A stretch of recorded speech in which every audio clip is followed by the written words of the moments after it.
Okay, so let's start this off. Sebastiaan Rothman, thank you for joining us today. I wanted to speak about basically, your boxes and what's going on at the moment, discussing the ongoings currently. Let's start off with one boxer, Cohen Ray. Let's start off with him because he's been off of the boxing scene for a while. So what do you do from here? Do you take an easy fight to sort of get him back in there, maybe a 6-rounder or something like that?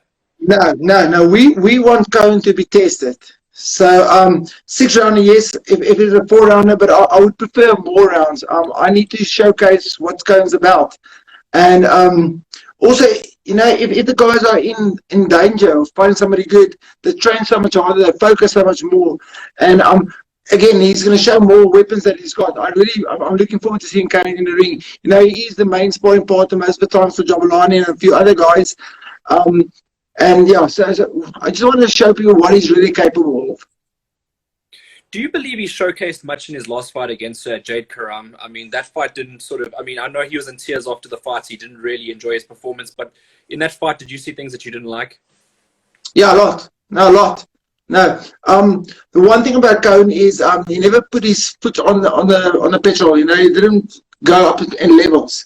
He was fighting at the same speed the whole time. And that's a mindset. I don't think it's his natural ability. He's way better than that. It's more mindset. And I really believe the way he's now is so much more hungry. He wants to put that foot down. He wants to up the tempo. He wants to show his skills. And I think that's something I'm really excited about.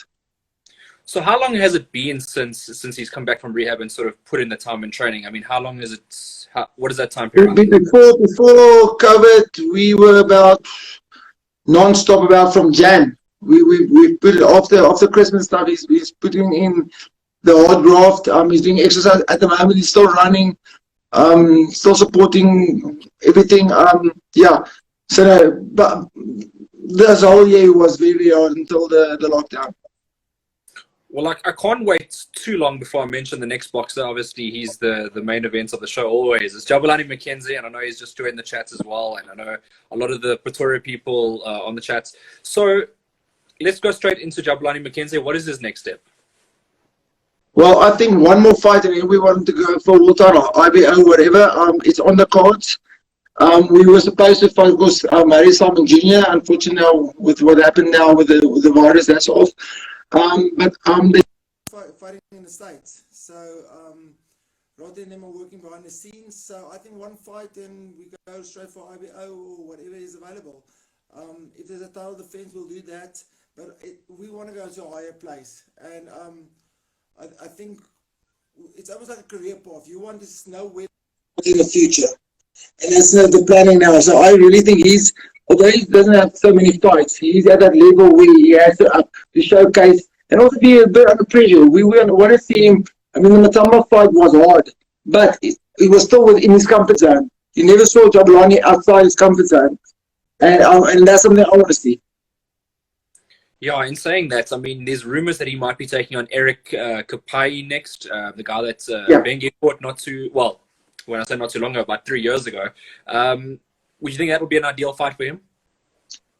For comeback, yes. Let's just make sure there's no ring rust. That would help. But it's not the opponent long term we're looking at.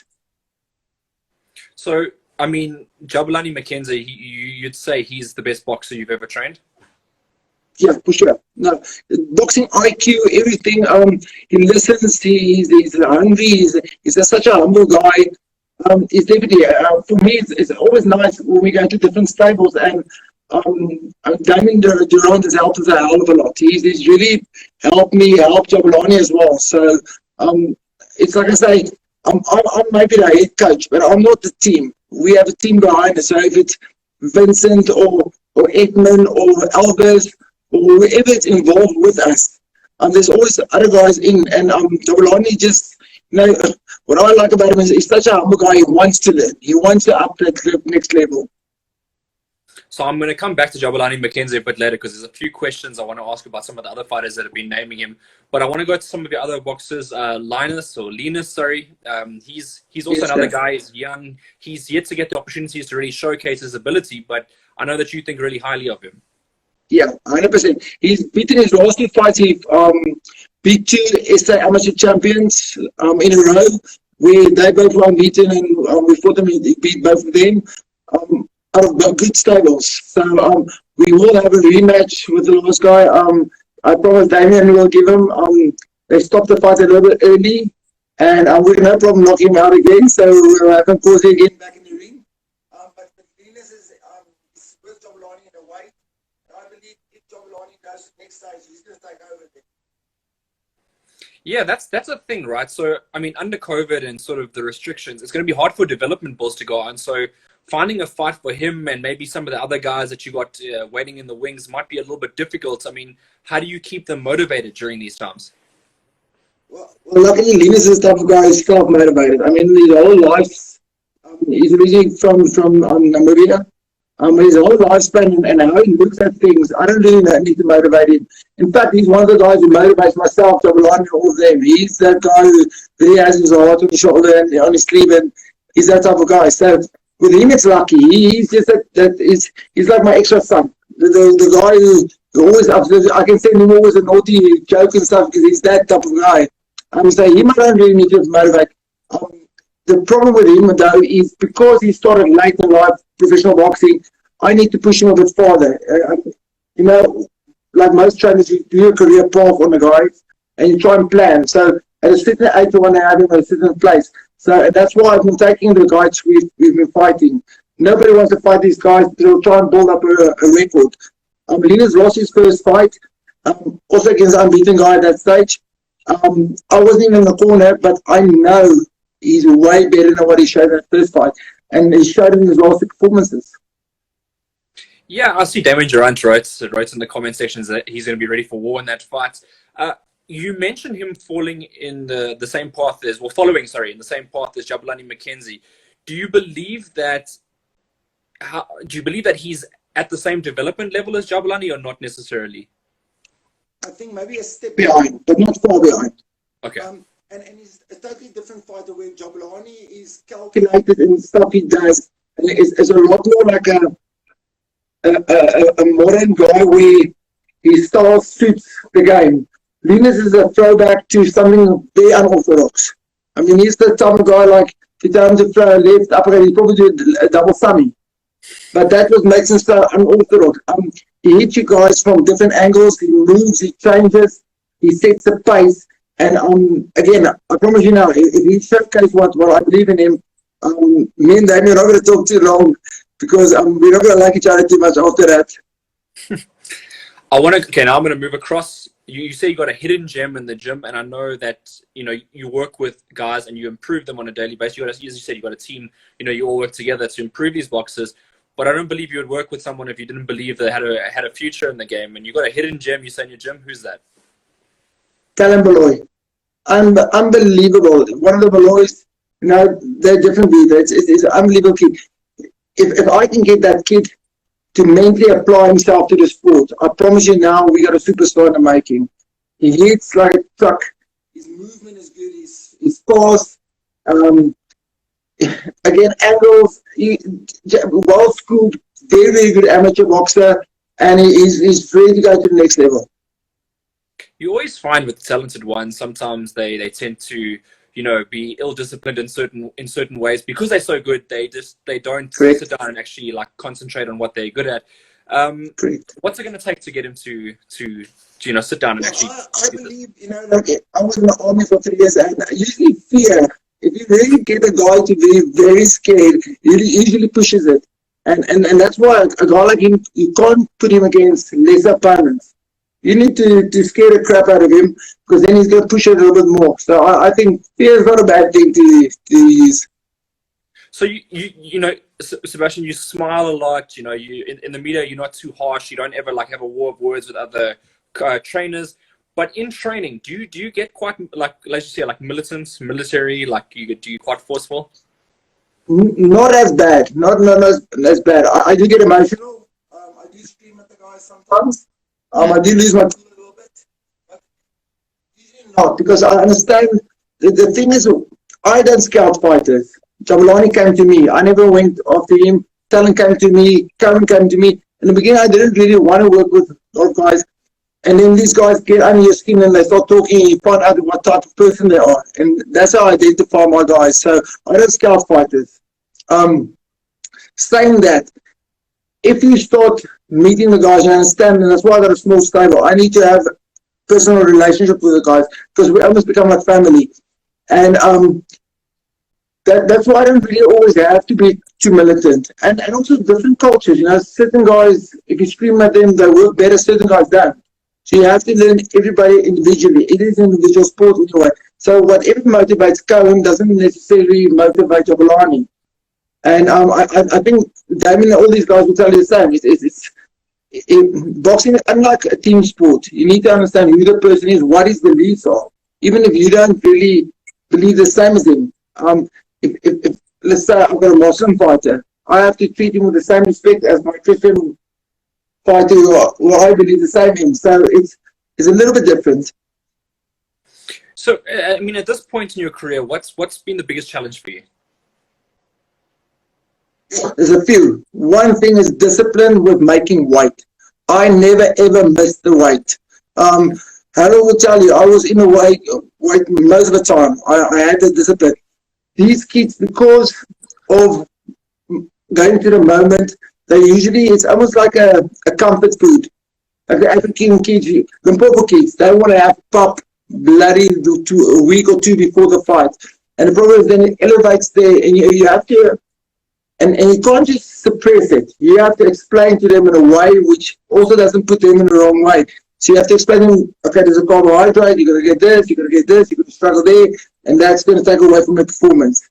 So that's usually, I hate the bloody weight. I never had to struggle, and I expect the same with him. But if it's Jabalani, if it's Khan, whoever, we always go through the same route because they don't work on the weight the whole time. I want to talk about the mental aspect of the game because I know that you do involve a lot of that, and you sit down with your guys. How important is that over just being simply just a trainer that just catches pads, gets in, gets out, throws a little bit of advice, and then goes home? No, I think that's a bigger question. If a kid doesn't understand why he has to sacrifice, if he doesn't understand what his long-term goal is, why do it? I mean, there's a lot easier stuff to do in boxing. So you have to have a relationship with the guy where you understand what his background is, what he believes, where he wants to go to. Because then you can draw a coach is almost like a CEO of a company. If I can't sell my vision to you and show you the way to go and attain the vision, it's not going to help. You won't be able to fully apply yourself to reach your goals if you don't understand what the long-term vision is. So now, as a coach, obviously you decide who your guys fight. I want to throw a couple of matchups at you. I want to start off with Cohen Ray because he's the guy that will come back after the break. There's been talk of him against Alfonso Tisson. That fight, would that interest you? Yeah, for sure. Now, I've got a lot of respect for Alfonso. Good kid, tough kid. And he'll probably bring out the best of Cohen. That's what we want. We don't want to take an easy fight. And Alfonso will come. You know him. He's got a big heart. And how do you see that going? For Cohen. If Cohen pitches up the way I believe he can, now we got a good one. I never like predictions like knockouts or whatever, but we'll be more than fine. Trust me. And then let's move over Jabalani Mckenzie. There's a lot of matchups actually for him because he's the talk of the town. And I'll start off. I'll list the names, and then you can tell me how you feel about maybe matching him against these guys. Paul Kamunga is the first name that comes to everyone. I think I think Paul has moved down to super lightweights anyway. So would that be a consideration for you? Good fighter. I don't know if he's got a license at the moment. You was just found out that. That's a big question. I told Uncle Jeff we'll take that fight. No, that's it, and I think he's also the type of style he has. It's going to be it's not a slugfest. It's a more intelligent fighter, and I would love that fight. I rate Paul. He's a good fighter. I know Marius Matumba's also been messaging me saying, "Do you think I can get a rematch?" Is that also like never going to happen again? It could, but then they have to bring something to the table. Remember the first time we fought, we both had titles, so we met. At the moment, you have to understand from our side, why do we want that fight? Yeah. If they throw the dollars at us, yes, of course we'll take it. This is a no-brainer. but there has to be something for us to gain, not just for us to lose. It's like any fight. If you want to have something, what do they bring to the table? If they can bring something, a title or anything, of course. Oh, and just before I forget, I mean, I actually forgot one of the boxers that you worked with is James Mckenzie, and his introduction to me was when he fought Brandon Taser, and I thought it was a very, very close fight that night. I mean, that's you and Damien going head-to-head once again. What do you think of him? Unbelievable strong guy, heart of a champion. He's amazing. I mean, everybody in my gym respects him. When James comes in, he wants to knock the head off, even if it's sparring. There is no nice sparring with James. He wants to take your head off. Trains hard, believes in. He's got the ability. I don't know if the guys really want to fight him here. The reason is he's so dangerous. He's once again, what do we bring to the table? So I think we might get a trip overseas. Just depending again how long this COVID takes.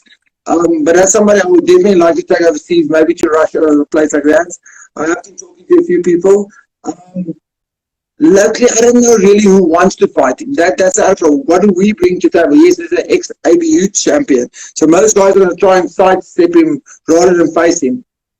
We were supposed to fight Rourke, and that's a fight we will take again if they offer it. There's a few fights out there that's definitely worth a while. But again, do they really want to take a gamble fighting him? Wow, I mean, even if he fights in Russia, I just imagine it being a super difficult fight because the guys aren't going to match him against someone that thinks that you're not going to try to build him, for example. That's what I'm trying to get at. No. You're going to have to try a boxing guy. You can't have to slug him necessarily. He is flipping stuff. So, no, and James got a heart. Yes, he's got a massive heart. I think if I were you, I'd hold out for maybe the loser between Rourke Knapp and Tristan Truter. Maybe that would be a decent one. That's a good one. Agreed. Yeah, it's a very good one. And just an off chance, who do you think will win that fight? I know I'm putting you on the spot. Yeah. It's not. And you must remember that out of my eye, I'm an old adult fullback fighter. So of course I'm going to always say adult side, which is not fair to Rourke. So yes, I just think Tristan, he's young, he's still coming, he's got a long road to travel. I think. And the way I know Harold, I think I'm going to put my money on Tristan, but it's going to be a whole class. I can't say definitely. Is there any chance, you and Harold come up against each other, for example, right? You know how Harold trains his boxers. Could you tap into that and think, okay, I know how to beat one of his boxers? No, it doesn't work that way. Because remember, boxers are different, styles are different. And I mean, what he's forgotten, I still have to learn. I mean, Harold is there. I mean, you haven't been in a heavyweight title fight in a corner, taking a guy beating Klitschko, if you don't have something special. I mean, he was with me in the corners, and Harold's not that guy you can say it's just one thing. There's different things that he does. I did get Harold with Jabalani's first fight. We did not get he's going out. I also think Linus' last fight, second last fight, he also beat Harold guy. But I don't like it. I don't like going up against Harold ever. What I mean, okay, so you're officially then 2-0 against Harold. I mean, when you speak to Harold, I think he gave it to me. I don't think I'm 2-0. I still think he gave it to me. When you were still boxing, I mean, did you pick up tips from Harold? Is that where you got your philosophy? Yeah, of course. Everything. I mean, his boxing IQ for that time was way above anybody else's for me personally. I mean, he had Nick Durant, was unbelievable as well. He was more person, and Nick was more conditioner. Harold isn't a conditioner. Harold will tell you, he never had to tell me to run, never had to tell me to do my weight. When I go to Harold, it was all about knowledge. He is like the ultimate teacher. And what I love about Harold, if I ask him, he'll give you like 4 or 5 different explanations, plus why you have to do it and at what time. And that's why I think, and Harold is a different type of mentor than most coaches. Yeah, I want to, because Harold's actually gone on. He's, you'd consider him a veteran of both being a boxer. I mean, he was a fantastic boxer and a veteran of the training game as well. Do you want to go for as long as him? I would love to. I don't know if I'm going to last that long, but I would love to, of course. If I can get a tenth of the success he's had, I'll take it any day. I see Kevin Arena in the comment sections vouching for you. you're a good man. That's what he's saying. So I feel sorry for Kevin because he should be making money at the moment. He's an unbelievable ambassador for sport. He's the guy in social media. He creates such a vibe. So my pleasure with him in his career now. So I'm hoping to see him soon in the ring. Yeah, Kevin sort of created the blueprints for how to do it. You know, how to be the ultimate professional boxer in South Africa. How have you done that with your boxers? Have you spoken to them saying, listen, do you want to try this or do you want to try that? Yes, I definitely have. Certain guys who just do it naturally. I don't think you don't have to tell Kevin to do it. He just does it naturally. That's his gift. He knows how to sell himself. Also, what I love about Kevin, he always surrounds himself with successful people. I mean, I met Kevin, I think the first time he was training with Franco Hoki was one of my clients. Later on with Jesse Creel was also one of my clients.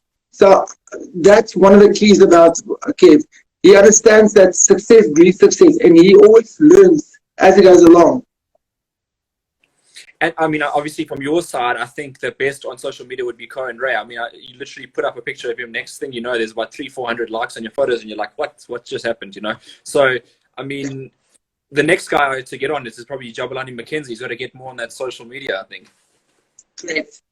But it's also a learning curve for these kids. Because a lot of them, remember, in our time we didn't have it, but we had access to normal television. So if it was blow by blow, or it was on Supersport, whatever, we had Punchline. We always were on this. So that was modern technology and stuff like social media. That is the way. So the kids are always going to have to educate themselves. Yeah, no, absolutely. I think you're right about it. Like we were speaking a while back, saying you got people that come in and train you to do interviews. You don't quite get that, but I know that you do it for your boxers. You help them out where you can, and they do come across quite well in the interviews. I know. Obviously, I've interviewed Jabalani quite a few times now, and each time he steps up, he gets a bit better. So I mean, in that respect, he's coming along. I think that's something I would love to talk to BSA about. In my time, we went to a high performance center. I remember my first workshop. Rian Kruijff taught me how to talk to the media and how to conduct yourself as a sportsman.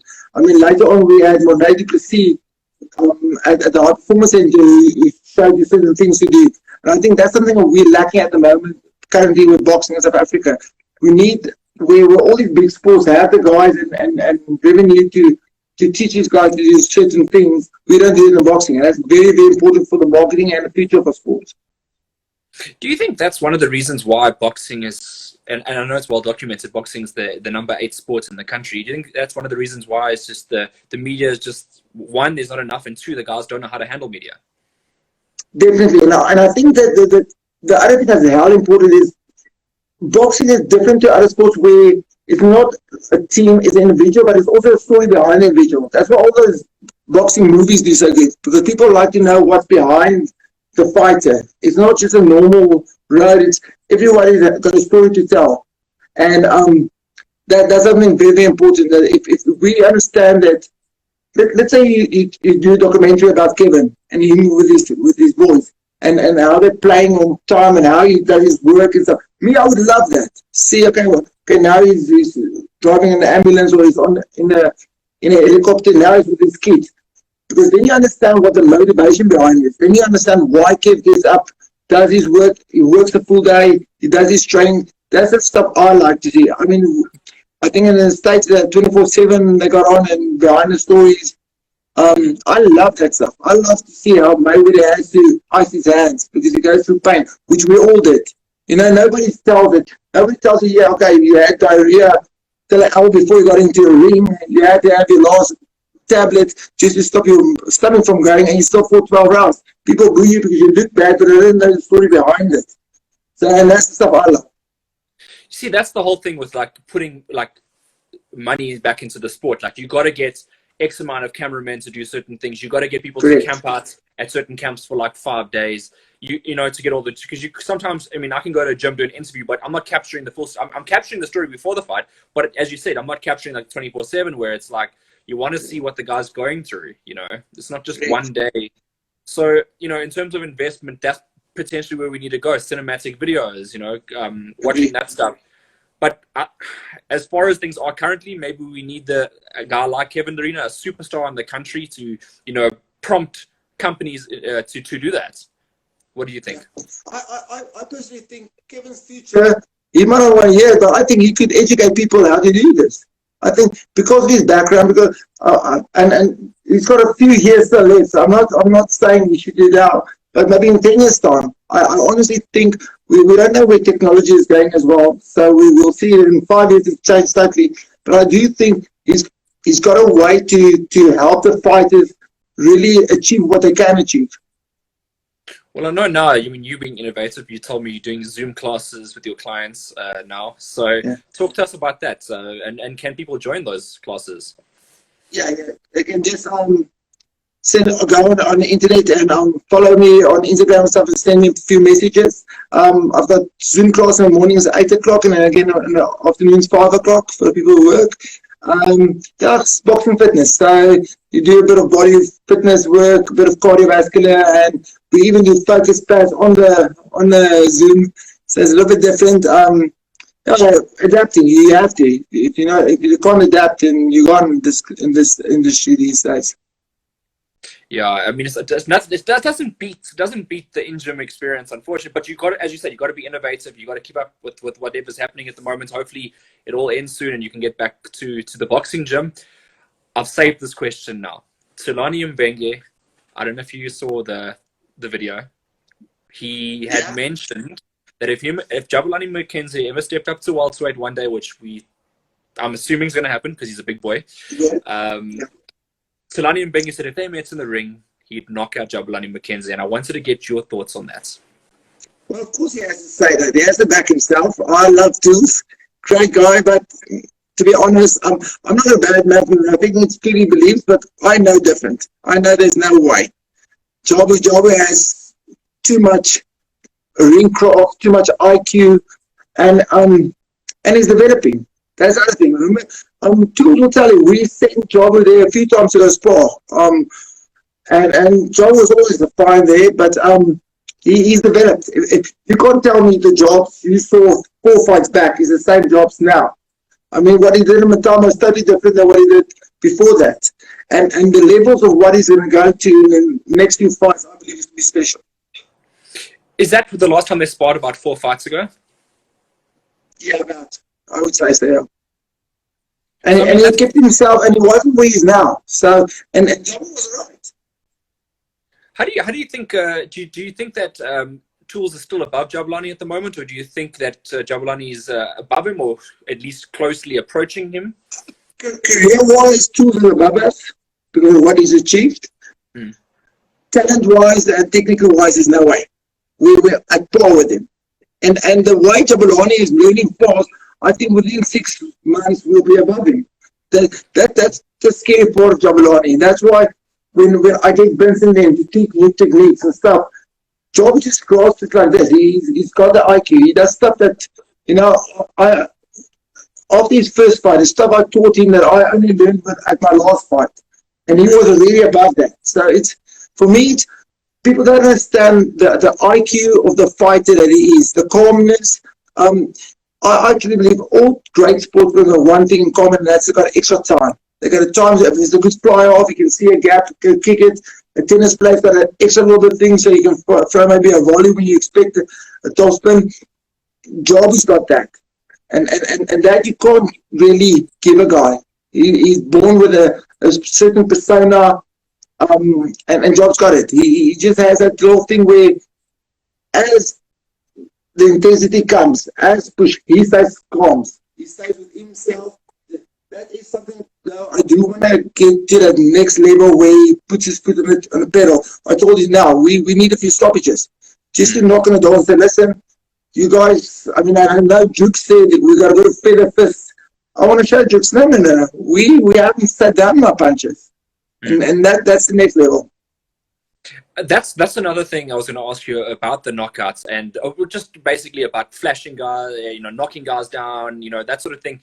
That's what comes with the American audience. If you want to bust it overseas, you've got to be able to do something spectacular. You can't just walk in there and win on points. Correct, 100%. And that we acknowledge. We understand Exactly. And that's why our next progression will be to sit down on the punches. Not just, you see, where Java makes you miss, he makes you pay and he gets out. Which is a nice way to start a career because you don't take damage.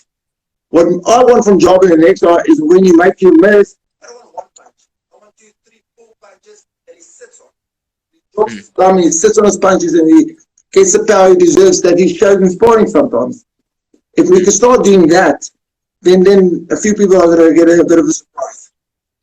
Do you make those changes effective immediately into his next fight, particularly coming off rust, or do you wait for him to maybe develop a little bit more? Like I'm gonna first have to see the next 6 weeks of sparring. Let's start sparring first, and then I can make an adjustment.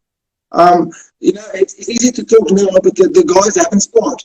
I mean, with the virus and stuff at the moment, so I will make that call after about the second, third week of sparring. If I see he grasps like this, I mean, he hits hand pads, him and Linus are busy training the whole time and everything, but it's not the action, it's not the sparring. When the sparring starts and we up the levels, then I can make a call.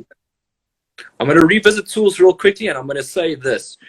Obviously, if Jabalani goes up in weight, it won't be now because, I mean, you still got eyes on capturing a world title at your current weight division. So we're talking about maybe a couple of years in the future. Is it ideal for them to match in the future, or is it ideal for them to go their own separate paths and look to build? That's difficult. I also have to talk to Sean. It's also what he sees it as well. I can't make full decisions. Well, ideally we want both world champions and we want them to fight more overseas, isn't it? Because that brings the next generation and say, okay, yeah, Tools does this, Jabalani does this. If financially it makes sense to have them here, there is nothing better. Let them fight.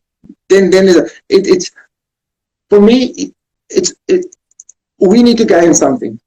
They need to gain something. So what if you put them now together? What really are they going to gain? A little bit, maybe IBO rating coming up. If we get a title, then they got to chase a title. Then it makes financial sense for me. I mean, Sean is more shrewd than me as a businessman. That I can promise you. He's going to say he wants so much, and then we're going to say, but where do we get the money at the moment? Is this fight going to sell? If it doesn't sell, so yeah. But I'm open. If there's something to gain, I'm in it for sure.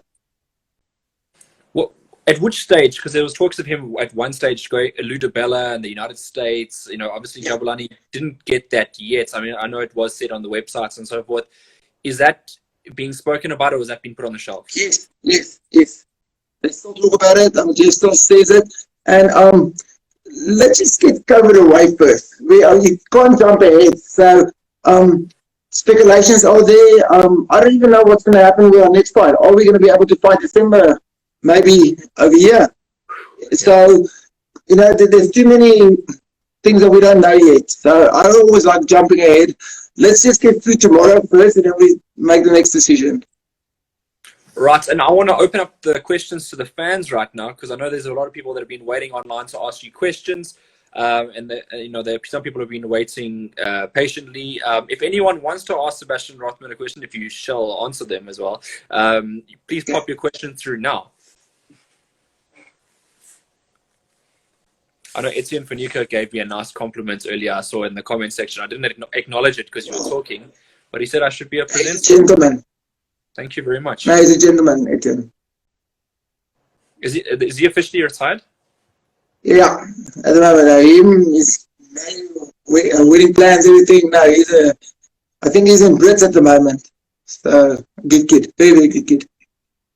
Well, while we're waiting for anyone to sort of make a comment or questions, I'm just going to keep rolling on the questions. Oh, there we go. Damien's logged on and he's saying, Tayser versus Allen, what's your opinion? Yes, I knew he was going to say it. Boyd Allen is one of my favorite people on this bloody earth. Right? Big, as a human being, he's one of the nicest guys. But I mean, under Tayser is my own boy.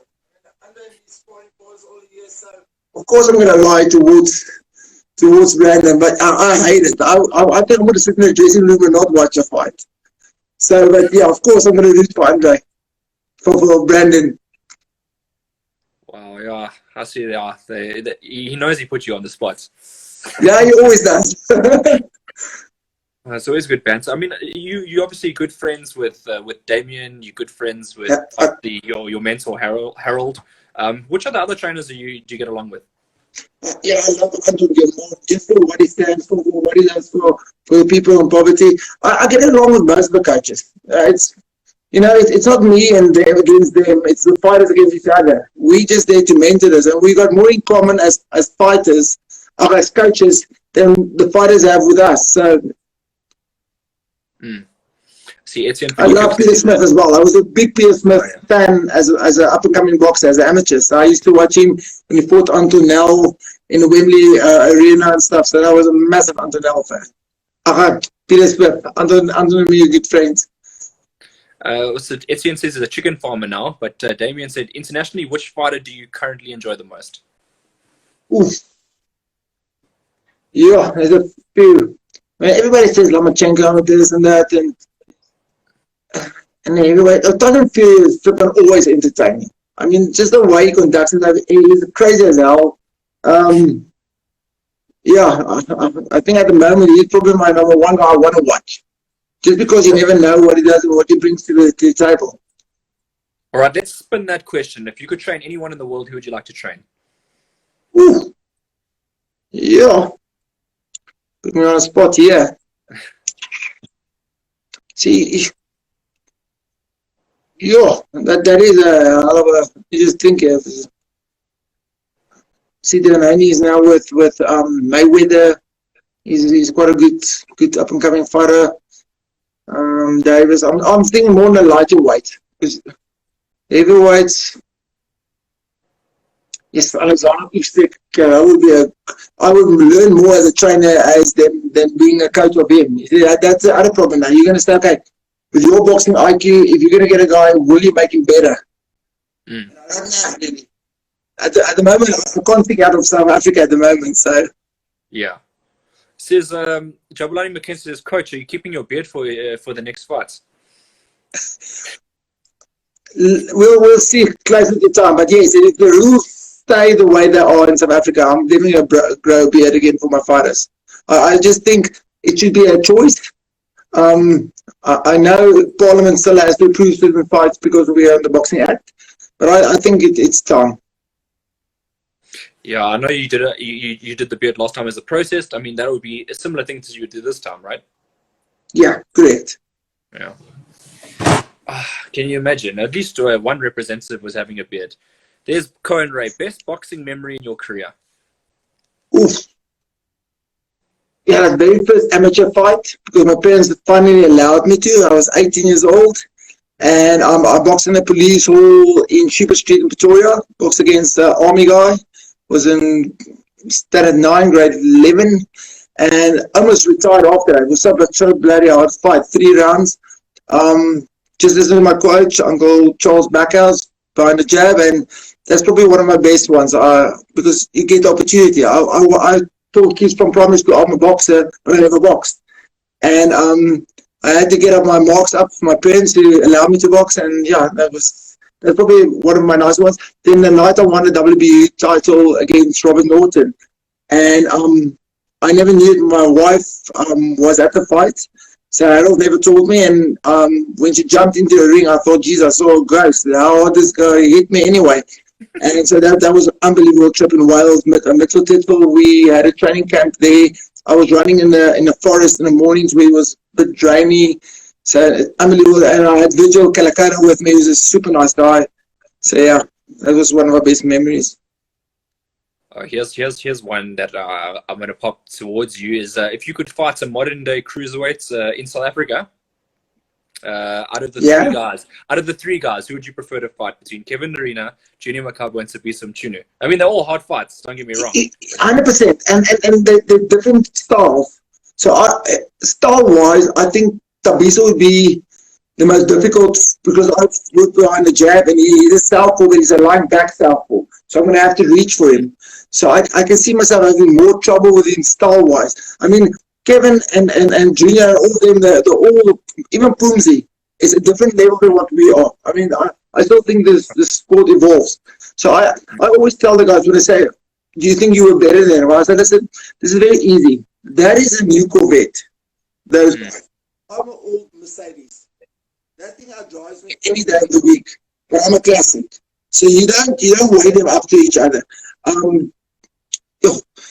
Tabisa, I think style-wise,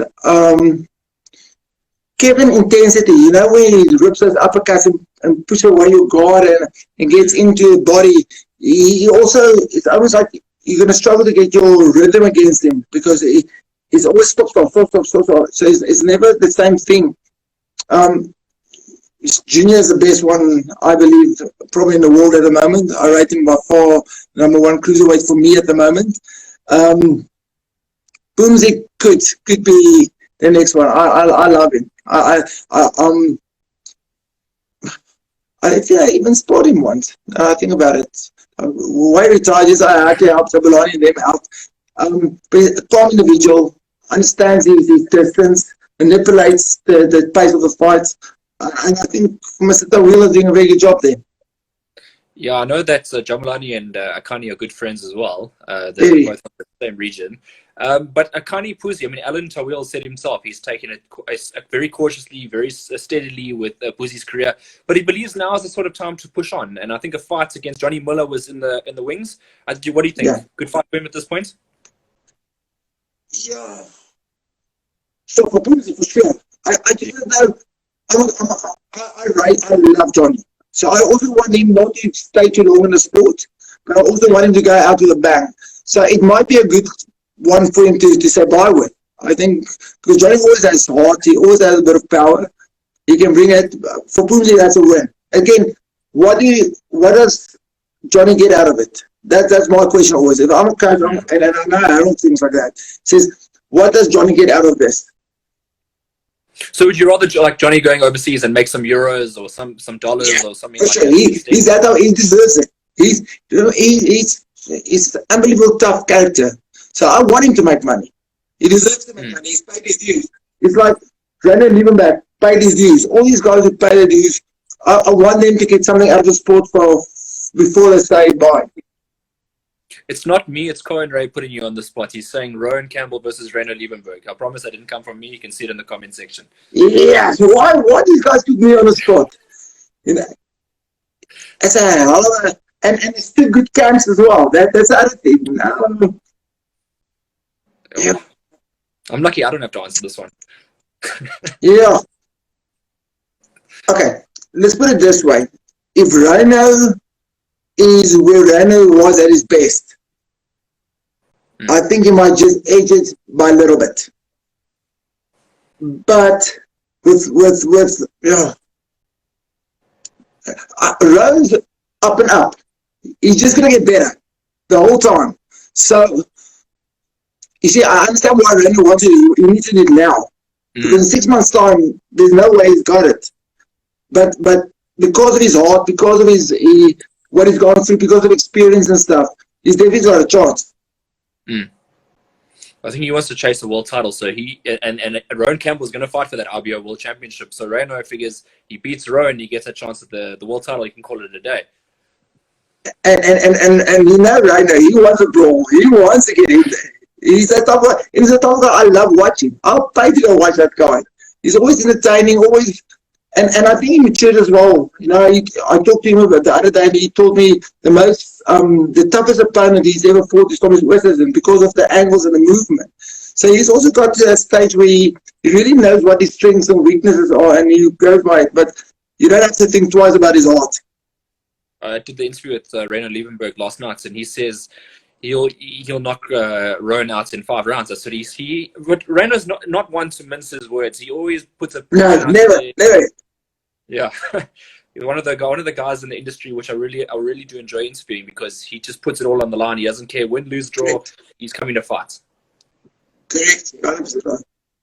As a coach though, I mean, if you were coaching someone like that, so would you be a bit worried, like, oh, don't say this, or would you encourage it? No. If that's his personality, you see, this is the thing. A lot of times, and that's the one thing I'm trying to teach my boxer: be yourself. So don't try and impress people. That's not what people want. They want to see you yourself. Rhino is Rhino. And we love it because of it. In the beginning, you might think, yeah, who is it? Why is it that way? But when you find out that's genuine who he is, that sells. So Yeah. and that's a problem, because a lot of young fighters think they have to be a specific way. They look and say, okay, Mayweather was this, I want to be that. It's not that way. You are yourself. You have in the end of the time, if anything is fake, it's going to come out. Well, that's what I think it was Damien Durant I spoke to the other day, and we were speaking about.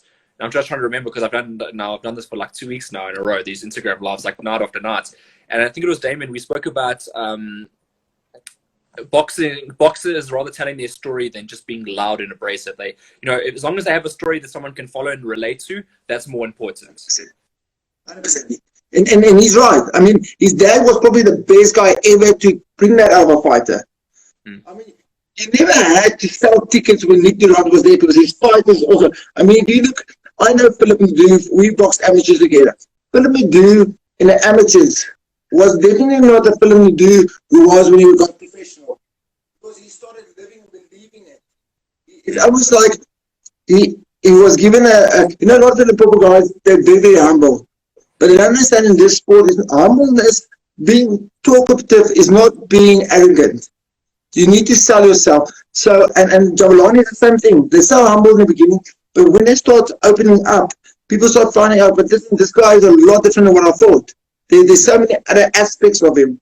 And Damien is 100% right. And that's why also Damien knows when to press the button. He'll get under your skins. We definitely get under his skin again in the future. I know it. Because he understands the bigger picture. He understands where to push what. If you push it at the wrong time, it explodes in your face. If you push it at the right time, it explodes in the other guy's face. But doesn't that make the fight so much more rewarding? When you go into an intense mental warfare, and whoever secures the W on the night, doesn't that count for so much more? Of course. And listen, being humble and nice doesn't mean you're not a tough son of a gun. I mean, with my part, I use NLP techniques and neurological programming. So, in a fight, when I get back to the corner, how many words can you really take in? You give him water, so you keep it very simple. Also, what you do is you use 4 anchor words.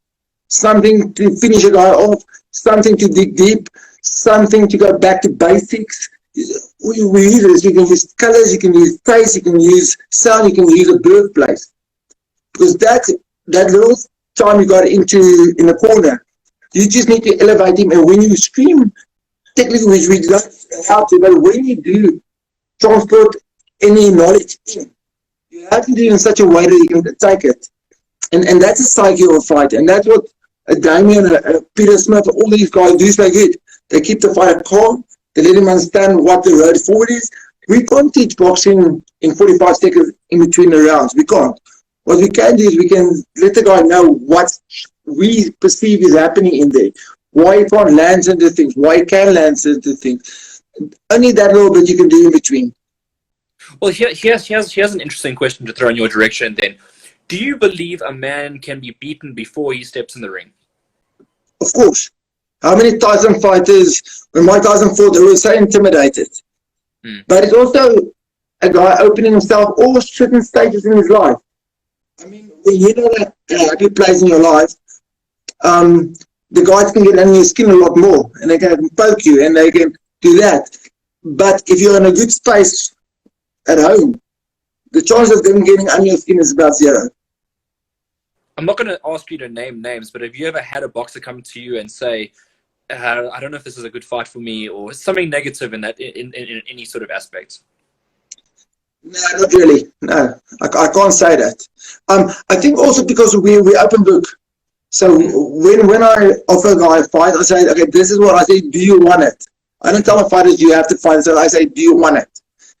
Of course, with Jabalani, he says before he hears the name, he says, of course I want it. Because you're talking about a guy's career. It's like if I offer you now a job as a CEO in a company, you don't know anything about a company, you're not going to take it. But if you know the company, you know who works for the people, you understand where this company is going to.